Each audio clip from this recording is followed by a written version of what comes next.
দেশের গণতন্ত্রকে ব্যাহত করার ষড়যন্ত্র এখনো চলছে বলে অভিযোগ করেছেন বিএনপির ভারপ্রাপ্ত চেয়ারম্যান তারেক রহমান।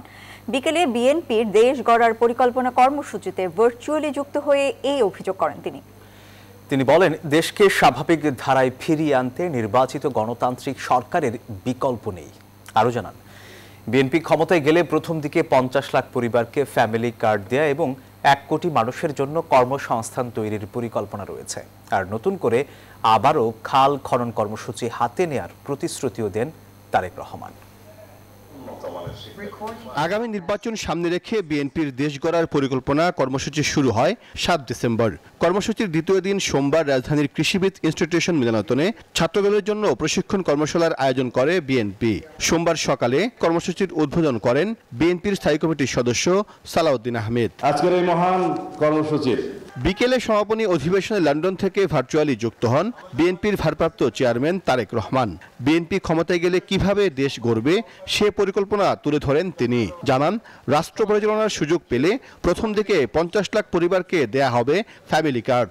পরিবেশের ভারসাম্য রক্ষা ও কৃষিকাজের সুবিধার জন্য আবারও খাল খনন কর্মসূচি শুরু করা হবে বলে জানান তিনি। শহীদ রাষ্ট্রপতি জিয়া রহমান যখন খাল খনন করেছিলেন, খাল খনন করার মাধ্যমে উনি একদিকে যেরকম বন্যাকে নিয়ন্ত্রণ করেছিলেন, আরেকদিকে ঠিক একইভাবে ফসলের সেচ ব্যবস্থার উন্নতি ঘটিয়েছিলেন। তার ফলে যেটা হয়েছিল, বাংলাদেশের যেখানে একটি ফসল হতো সেখানে 2টি ফসল হওয়া হলো শুধু পানি সরবরাহ ঠিকভাবে পাওয়ার জন্য, সেচ সুবিধার জন্য।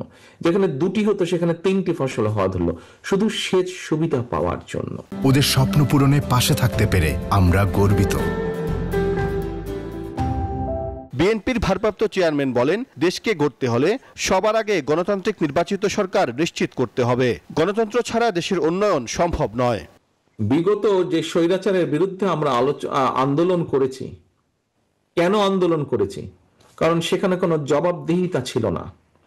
মানুষ বেঁচে আছে কি মরে যাচ্ছে তার কোনো জবাবদিহিতা ছিল না। মানুষের কাছে, সাধারণ মানুষের কাছে জবাবদিহি করতে বাধ্য থাকে একমাত্র নির্বাচিত একটি গণতান্ত্রিক সরকার। এবং রাষ্ট্রের, দেশ, মানুষ, রাষ্ট্রের যদি ভালো হয়, সেটি তিল তিল করেও যদি ভালো হয়, করতে পারে একমাত্র গণতান্ত্রিক ব্যবস্থা, গণতান্ত্রিক নির্বাচিত সরকার করতে পারে সেটা। এবং বহু ষড়যন্ত্র চলছে বর্তমানে, কিভাবে গণতান্ত্রিক ব্যবস্থাকে ব্যাহত করা যায়। তারেক রহমান বলেন, অন্যান্য দল মুখে নানা কথা বললেও দেশ গড়তে কোনো সুনির্দিষ্ট পরিকল্পনা করছে না। বিএনপি সর্বস্তরের জনগণকে নিয়ে দেশ গড়ার পরিকল্পনা বাস্তবায়ন করতে চায় বলেও জানান তিনি। সৎ মানুষের শাসন দেব, আমরা দেশে ন্যায় বিচার উপস্থাপন করব, আমরা দেশে এই করবো, এইসব ওয়েক টার্মে অনেকের অনেক বক্তব্য আছে অনেক রাজনৈতিক দলের।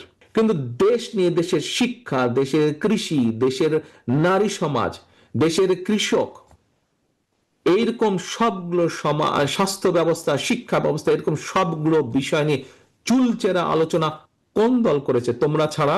আগামী নির্বাচনে বিএনপি থেকে যাকেই প্রার্থী করা হোক না কেন, তার পক্ষে কাজ করতে নেতাকর্মীদের আহ্বান জানান তারেক রহমান। তো এখানে প্রার্থী মুখ্য নয়, এখানে মুখ্য হচ্ছে তোমার দল। সাইফুল ইসলাম, নিউজ 24, ঢাকা।